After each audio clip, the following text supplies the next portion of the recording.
record button and we'll get started. Thank you so much for being here today, Aigne. Can you tell everyone your full name and how do you help clients? Absolutely. So thank you so much for having me. My name is Aigne Goldsby. I am the founder of Black Esquire. So I equip BIPOC pre-law and law students to achieve their lawyer dreams by using their value. One of the main things that I really do is work with my clients on understanding who they are, their worth, so that they can leverage it into success. So I work with pre-law students on their law school applications, law school students on job interviews, resumes, anything you can think of that is going to help in the legal profession, that's what I try to do. Wow. What prompted your interest in going into law?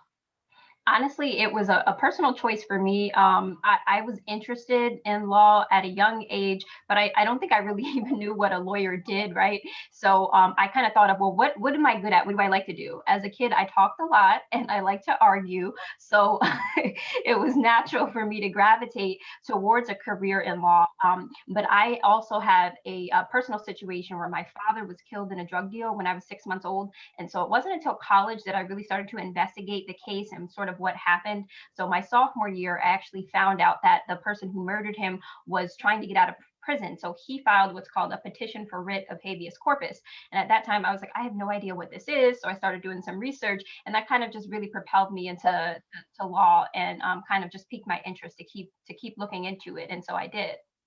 Wow. I'm so sorry for your loss. Wow, but a great story for you to get into law. Now, what do you love most about Clubhouse? Switching subjects. I love Clubhouse. I mean, it got me a chance to meet amazing people like you. I really think it's one of those apps that we probably didn't know we needed, but we needed. All have been spending so much time by ourselves during this pandemic. And so, I think the best thing about the app is that I could connect with anybody from anywhere at any time. It's really been a great resource for me to learn new things that I didn't know and to just share some of the knowledge and value that I have with others free of charge. So it's amazing. It is. I totally agree.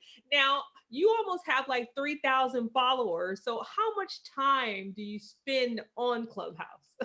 Probably too much, but I'm trying to limit it. What I've noticed is I've been spending like more time on the later hours as of recent, because I'm on Eastern Standard Time, and so I think a lot of people are also on the Pacific time, and so they're 3 hours, earlier than I am. So people are up at like midnight, 1 o'clock, 2 o'clock in the morning, and I'm like, I can't keep up. I gotta go to bed. I think that like FOMO, fear of missing out, is real, but yeah, I probably spend a few hours a day. I try to host some of my own rooms as well, but sometimes it's just going to get some knowledge and just to talk with some people. So true. So true. Now, what cool connections have you made since you've been on Clubhouse? Some really great ones. So I'm also a Christian. So one of the things that I really loved about Clubhouse is there are a lot of like Christian groups. And so one of the clubs that I joined was the House of Investment. It's been a really just great community of believers. We just come together in fellowship every day, pray, and just kind of just get to know each other. So I really do feel like the members of that house are like my family. We've really gotten a chance to spend some intimate time together. And so I look forward to meeting them in person one day. One day. Exactly. Now, how have you generated leads for your business using Clubhouse, or how do you plan to? No, absolutely. One of the things that I've been doing is just hosting rooms, right? I think the more people hear you talk, they feel comfortable. As a coach, honestly, what my clients are going to be paying for is my knowledge and expertise. So I just started opening rooms and just providing free information for people with hopes that it's helpful to them. And if they find that the information that I'm sharing is something that's useful to them, then hopefully they'll reach out and potentially maybe become a client. One of the things that I have done is created a club. So I have my own Black Esquire community on Clubhouse. But I also just sometimes pop in other rooms. There are a lot of lawyer rooms, other communities kind of getting to know each other. And so I pop in whenever I can to add value. And that's been like a great way for me to increase followers. Excellent. Now, what has there been a piece of advice that you've appreciated the most from a room that you've been in? A lot, man. Well, here's what I'll say. I think one of the pieces of advice that I got recently, and I think a lot of people should probably consider this when they're on Clubhouse. The app is full of a lot of influencers, I'll say, right? And I get it. I never considered myself an influencer, but I suppose, by nature I really am. But I think of it as a service, not so much about clout and what I can get from the interaction, but how can I serve others? What can I do to help you? And so I approach all of my Clubhouse rooms and interactions in that way. And I think that that has helped me to create meaningful interactions and connections with other people. But others have been the same. They've been so giving of me. I've gotten a lot of like kind of free information from people just because we talked and we had a conversation. And so I really love the community. It's been great. I must agree. Now, if someone is just going to be coming on to Clubhouse, and they're totally new, what is one tip you can give them to be successful? So I would say when you're on Clubhouse, have a very clear intent or motive for being there. And I don't mean that to say you're on there to get a job or you're on there to make money. But either way, when you're going into these Clubhouse rooms, be intentional about your interactions.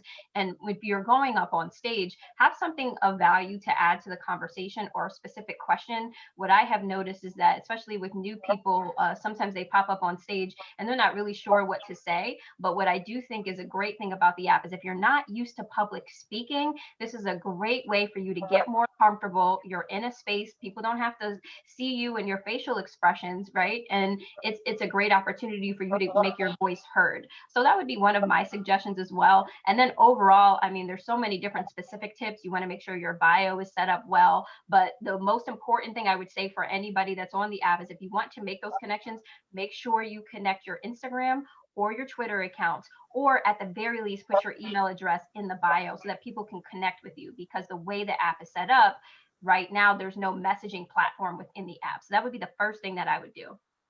Excellent advice. Now, Anya, thank you so much for being here. And where can people find you online? Absolutely. So my website is blackesquire.com. As you mentioned, I am on Clubhouse. My username is at black.esquire. I'm also on Instagram at black.esquire.llc and on Twitter at blackesquirellc. And if I can briefly mention, I do have a pre-law, Black Esquire Pre-Law Academy boot camp coming up this summer. It's July 30th to August 1st. So if you're thinking about law school, about to start law school, not sure if you want to go to law school, this is definitely for you. So if you go to my website, there's some more information there. And I hope that you sign up so that you can learn more. We need more Black lawyers in the profession. Only 5% of lawyers in the US are Black, and less than 2% of them are Black women. So my mission really is to increase representation in the legal profession, and hopefully that opens doors for greater successes in the future. Thank you so much. There's a book that I actually read. It was called Just Mercy. And Yes. he I don't know his full name, but he's a Black lawyer. And that book, after I read it, it just made me cry. It was so touching and so moving. Yes, absolutely. There was a movie starring Michael B. Jordan. So if you're someone who doesn't like to read, you can certainly watch the movie, which is very entertaining as well. But yeah, no, it's a great story. I like any lawyer show or any lawyer movies, but I think the message in that is really important too, because that representation really matters. Having a Black lawyer to represent you can sometimes make a difference, especially when there's so many biases that take place. Thank you so much for being here, and we will see you in Clubhouse. Bye. Absolutely. Thank you so much.